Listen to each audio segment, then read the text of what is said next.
Heart talk bye आनंदी या माझ्या यूट्यूब चॅनलवर आपलं स्वागत आहे. माझ्या चॅनलवर आपल्याला नवनवीन मराठी कथा ऐकायला मिळतील. आपण नुकतेच एका नवीन कथेला सुरुवात केली आहे. कथेचं नाव आहे तुम ही तो हो इन हार्ट, भाग 3, लेखिका आनंदी शेडगे. चला तर मग आपण आपल्या नवीन कथेला सुरुवात करूया. कामिनीचे लक्ष अनोखीच्या डेस्ककडे गेलं तर अनोखी तिथे नव्हती. कामिनीला ओळखायला वेळ लागला नाही की अनोखी कुठे आहे. कामिनीला चांगलाच घाम फुटला होता. तिला अनोखीचा रागच आला. तिने रचनाकडे रागाने बघितलं. रचना बिचारी काय बोलणार होती. ती खाली मान घालून एका डोळ्याने अनोखीकडे बघत होती. अगं उठ ना, नाहीतर सर इथे येतील. रचना तिला इशारा करत होती. हॅलो मिस, मी तुम्हाला काहीतरी विचारलं आहे, मला उत्तर हवंय, अर्जुन थोड्या मोठ्या आवाजात म्हणाला. सर ते रचना बोलतच होती की अनोखी आपटत धोपटत डेस्क घालून बाहेर आली. डेस्क घालून बाहेर येताना तिचं डोकं आपटल्यामुळे डेस्कवरच्या अर्ध्या वस्तू खाली पडल्या होत्या. अनोखी बिचारी आपली मान खाली घालून उभी राहिली. तिला बघून तिथला सगळा स्टाफ आपल्या तोंडावर हात ठेवून हळूहळू हसत होता. अर्थातच त्यांना हे सगळं नवीन नव्हतंच. कामिनीने अनोखीला बघून आपल्या डोक्यावर हात मारून घेतला. ओ, म्हणजे इथे लपाछपीचा खेळ चालू होता तर. अर्जुनच्या रागाचा पारा आता चढला होता. मी ते माझा टाइमपास होत नाही म्हणून आलो आहे का? मिस कामिनी, हे तुमच्या डिपार्टमेंटचं काम आहे आणि तेही एवढ्या महत्वाच्या डिपार्टमेंटला. अर्जुन रागात जवळजवळ ओरडलाच. मिस कामिनी, मला लवकरात लवकर या सगळ्या गोष्टीचा रिपोर्ट हवा आहे आणि इथे जो कोणी टाइमपास करत असेल त्याची मला लगेच लिस्ट पाठवा. मला माझ्या ऑफिसमध्ये जराही टाइमपास नको आहे. ही माझी फर्स्ट आणि लास्ट वॉर्निंग समजा. एवढं बोलून अर्जुन रागारागाने तिथून निघून गेला. अनोखी, लगेच माझ्या केबिनमध्ये ये, कामिनी ओरडत म्हणाली आणि निघून गेली. अरे देवा, आता ही मला जॉबवरून काढते की काय? अनोखी रचनाला म्हणाली. अगं काही काय बोलते, असं लगेच कशी काढेल? तू जाऊन बघ तरी काय बोलते ती. आणि असं पण चूक तुझीच आहे. तुझा पेन काय पळून जात होतो, नंतर काढता आलं असतं ना. रचना अनोखीला ओरडत म्हणाली. असं कसं? माझ्या बाबांनी दिलेलं पेन आहे ते, त्यांची आठवण आहे ते पेन, म्हणून मी लगेच ते काढायला वाकले, तर तेवढ्यात नवीन बॉस आले, मग मी काय करू? अनोखी लहान मुलांसारखी म्हणाली. बरं ठीक आहे, जा, आधी जाऊन बघ ती महामाया काय बोलते ते, रचना म्हणाली. अनोखी थोड्या टेन्शनमध्येच कामिनीच्या केबिनमध्ये गेली. मे आय कम इन मॅम? अनोखीने विचारलं. आतून आवाज आला. अनोखी हळूच केबिनमध्ये गेली. या, काय इम्प्रेशन पाडलंय बॉसवर आपल्या डिपार्टमेंटचं? काय करू आता तुझं, तूच सांग. कामिनी थोड्या रागातच अनोखीला म्हणाली. सॉरी मॅम, पण मी मुद्दाम नाही केलं, चुकून झालं. अनोखी एवढंसं तोंड करत म्हणाले. हे बघ, चूक तर झाली आहे तुझ्याकडून, तुला त्याची शिक्षा मिळणारच. तू एक चांगली एम्प्लॉई आहे म्हणून मी तुला अजून एक संधी देते, कामिनी म्हणाली. Thank you madam. आपल्याला जॉबवरून काढणार नाही हे ऐकून अनोखी थोडी खुश होत म्हणाले. तू आजपासून पुढचा 1 महिना 2 तास ओव्हर टाइम करायचा, कामिनी म्हणाली. अनोखीचं तोंडच उतरलं. Over time? पण मॅडम, आपल्या ऑफिसमध्ये ओव्हर टाइम करण्याची सिस्टीम नाही ना, आणि तसंही तर माझं सगळं काम वेळेत पूर्ण करते, मग ओव्हर टाइम का? अनोखीने विचारलं. तू मला नको शिकवू इथे काय सिस्टीम चालते आणि काय नाही. मी तुझी HR आहे हे विसरू नकोस, कामिनी थोड्या रागात म्हणाली. तू काम वेळेत पूर्ण करतेस ते ठीक आहे, पण आजपासून तुझं काम वाढणार आहे म्हणून तुला ओव्हर टाइम करावाच लागेल, कामिनी कुत्सितपणे हसत म्हणाली. पण मॅडम, अनोखी म्हणाली. ठीक आहे, मग तुझं नाव अर्जुन सरांना पाठवून देते की तू इथे येऊन फक्त टाइमपासच करते. बघतील काय करायचं ते, कामिनी हसत म्हणाली. प्लीज नको मॅडम, मला या जॉबची खूप गरज आहे, मी ओव्हरटाईम करायला तयार आहे, अनोखी म्हणाली. गुड, मला तुझ्याकडून हीच अपेक्षा होती. आता तू जा आणि तुझं काम कर, कामिनी म्हणाली. कामिनीने मुद्दाम अनोखीला ओव्हरटाईम करायला सांगितलं होतं. तिला माहित होतं अर्जुन किंवा मोठ्या सरांना म्हणजे कृष्णराव सरांना हे कळलं तर ते नक्कीच तिला ओरडणार आणि नियम मोडला म्हणून जॉब मरून काढून टाकणार. म्हणून कामिनीने हे सगळं केलं होतं. बिचारी अनोखी केबिनच्या बाहेर आली आणि आपल्या डेस्कवर जाऊन डोकं धरून बसली. काय ग, काय झालं? काय म्हणाली ती महामाया? रचनाने विचारलं. ओव्हर टाईम करायला सांगते शिक्षा म्हणून, अनोखी म्हणाली. व्हॉट? अगं पण आपल्याकडे ओव्हर टाईम कोणीच करत नाही, मग हे काय नवीन? रचना आश्चर्याने म्हणाली. अगं तेच तर यार, कुठल्या जन्माचा बदला घेते काय माहित. जॉबची गरज आहे म्हणून, नाहीतर आता रेजिग्नेशन तिच्या तोंडावर फेकून मारलं असतं. अनोखी काहीशा रागात म्हणाली.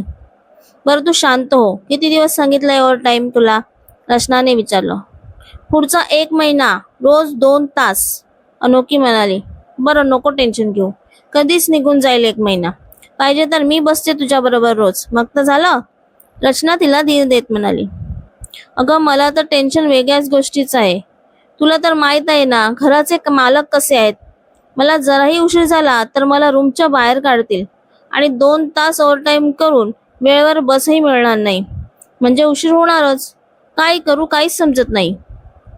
अनोखी आपली चिंता व्यक्त करत म्हणाली. हो यार, ते तर तुझं टेन्शन आहेच. तो म्हातारा किती खडूस आहे ते मला माहित आहे, रचना म्हणाली. जाऊ दे आता काय, आली या भोगासी असावे सादर, असं झालंय माझं. हे सगळं ना त्या नवीन बॉसमुळे झालंय. हिटलर कुठला, अनोखी आपला राग व्यक्त करत म्हणाली. बरं चल काम करू, नाहीतर ती महामाया परत येईल, रचना म्हणाली आणि दोघीही आपल्या कामाला लागल्या. ऑफिस सुटण्याची वेळ झाली तशा अनोखी आणि रचना दोघीही जाण्यासाठी निघाल्या. तेवढ्यात पिऊनने 2-4 फाईल्स आणून अनोखीच्या टेबलवर ठेवल्या. मॅडमनी हे काम पूर्ण करायला सांगितलंय आत्ता, असं म्हणून तो निघून गेला. ही महामाया पण ना माझ्यावरच नजर असते वाटते हिची, अनोखी वैतागत म्हणाली. शेवटी अनोखी ओव्हरटाईम करण्यासाठी थांबली आणि तिच्या सोबतीला रचनाही. ऑफिस सुटल्यानंतर एक पिऊन फक्त तिथे असायचा, त्यामुळे आता 2 तास थांबणं त्या दोघींच्या जीवावर आलं होतं. अनोखीने कामिनीला मनातच हजारो शिव्या दिल्या आणि आपल्या कामाला लागली. रचनानेही तिला थोडीफार मदत केली. इकडे अर्जुन आपल्या केबिनमध्ये बसला होता. खूप खूप प्रशस्त अशी त्याची केबिन होती. घरी जाऊन टाइमपास करण्यापेक्षा त्याला ऑफिसमध्ये बसून काम करणं जास्त आवडलं असतं, म्हणून तो आपलं काम करत होता. सगळ्या डिपार्टमेंटमधील सीसीटीव्ही त्याच्या लॅपटॉपला त्याने कनेक्ट करून घेतले होते. हे फक्त त्याला आणि जयंतलाच माहीत होतं. सहज त्याने ऑफिसचा स्टाफ गेल्यानंतर सीसीटीव्ही चेक करण्यासाठी घेतले. चेक करता करता त्याची नजर अकाउंट डिपार्टमेंटवर येऊन थबकली. अकाउंट डिपार्टमेंट पूर्ण खाली होतं. त्याला फक्त तिकडे अनोखी आणि रचना काहीतरी करताना दिसल्या. अर्जुनने लगेच जयंतला बोलावून घेतलं. येस सर, जयंत आत येत म्हणाला. जयंत, आपल्या ऑफिसमध्ये ओव्हर टाईमची पद्धत नाही राईट, अर्जुनने विचारले. हो सर, आपण ती सिस्टमच ठेवली नव्हती, कारण मोठ्या सरांना नाही आवडत, जयंत म्हणाला. मग या दोघी अकाउंटंट डिपार्टमेंटमध्ये काय करत आहेत याची लगेच माहिती काढा. आपला लॅपटॉप जयंत समोर फिरत अर्जुन म्हणाला. येस सर, असं म्हणून जयंत अकाउंट डिपार्टमेंटकडे मध्ये निघाला. जयंत निघून गेला आणि अर्जुन परत आपल्या कामाला लागला. पण त्याच्या मनात काय आले काय माहीत, त्याची नजर परत अकाउंट डिपार्टमेंटवर येऊन स्थिरावली. अनोखी रचनाशी गप्पा मारत मारत आपलं काम करत होती. ही तीच मुलगी होती जी सकाळी डेस्क घालून बाहेर आली, अर्जुनला आठवलं. तेवढ्यात जयंत तिथे पोहोचला. Good evening sir. अनोखी आणि रचना दोघीही जयंतला बघताच उठून उभ्या राहिल्या. ऑफिस टाइम संपला आहे, तुम्ही दोघी अजून इथे काय करताय, जयंतने प्रश्न केला. सर, ते कामिनी मॅडमनी मला माझी शिक्षा म्हणून ओव्हर टाईम करायला सांगितलं आहे, अनोखी म्हणाली. कसली शिक्षा, जयंतने न कळून विचारलं. रचनाने मग काय झालं ते सगळं सांगितलं. जयंतला पण कामिनीच्या या निर्णयाचे आश्चर्यच वाटले आणि रागही आला. ठीक आहे, तुम्हाला ओव्हरटाईम करायची काहीच गरज नाही, कारण आपल्याकडे ओव्हरटाईमचा सिस्टम कधीच नव्हता. त्यामुळे आता तुम्ही दोघे घरी जा, खूप उशीर झाला आहे, जयंत म्हणाला. Thank you sir, thank you very much, अनोखी म्हणाली. इट्स ओके, तुम्ही जा आता. एवढं बोलून जयंत परत अर्जुनच्या केबिनमध्ये गेला. अनोखी तर खूप खुश झाली. रचना आणि अनोखी आपला आवरून ऑफिसच्या बाहेर पडल्या. पण आता प्रॉब्लेम हा होता, त्यांची बस निघून गेली होती आणि पुढच्या 1 तास आता कोणतीच बस नव्हती. आधीच उशीर झाला होता आणि त्यात अजून उशीर झाला तर काका नक्कीच घराबाहेर काढणार, अनोखी विचार करत होती. शेवटी दोघींनी कॅब करण्याचं ठरवलं. अनोखीने कॅब बुक केली आणि त्या दोघी कॅबची वाट बघत तिथेच उभ्या राहिल्या. इकडे जयंत अर्जुनच्या केबिनमध्ये आला आणि काय झालं ते सगळं सांगितलं. अर्जुनलाही कामिनीचा रागच आला. उद्या कामिनीवर सगळा राग निघणार होता हे नक्की. अनोखी आणि रचना कॅबमध्ये बसून आपल्या घरी जायला निघाल्या. रचना तिच्या घराजवळ उतरली आणि अनोखी पुढे निघून गेली. कॅबचे पैसे देऊन ती घरामध्ये पाऊल टाकणार तेवढ्यात तिला आतून तिच्या घर मालकाचा आवाज आला. तिला उद्याच्या उद्या इथून निघून जायला सांग. मी काही नियम आधीच सांगितले होते. मला उशीर झालेला चालणार नाही म्हणून. काका शालिनी काकीवर ओरडत होते. ओ पण आजच उशीर झाला ना तिला. कुठेतरी अडकली असेल.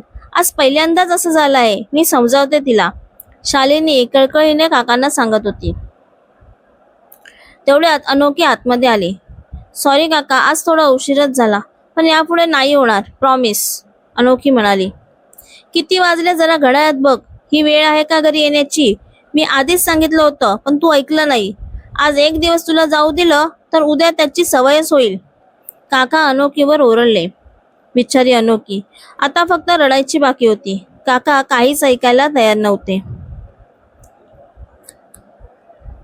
कामिनीने अनोखीला मुद्दाम ओव्हरटाईम करायला सांगून यात फसवलं होतं. पण आता अर्जुनला तर कळलं आहे. कामिनी यावर काय उत्तर देईल? अनोखी बिचारी सगळ्याच बाजूने फसली आहे. ते काका तिला घराबाहेर तर काढणार नाहीत ना? काय वाटतं तुम्हाला? बघू पुढील भागात. आजचा भाग कसा वाटला ते कमेंट करून नक्की सांगा. माझ्या या कथेचा व्हिडिओ तुम्हाला आवडला असल्यास आपल्या मित्रमैत्रिणींना शेअर करायला विसरू नका. ही कथा तुम्हाला कशी वाटली ते नक्की कमेंटमध्ये सांगा. कथेचा पुढचा भाग ऐकण्यासाठी चॅनलला सबस्क्राईब करा. कथेचे भाग आठवड्याच्या दर सोमवार, गुरुवार आणि शनिवार या दिवशी येतील. भेटूया पुढच्या भागात. धन्यवाद.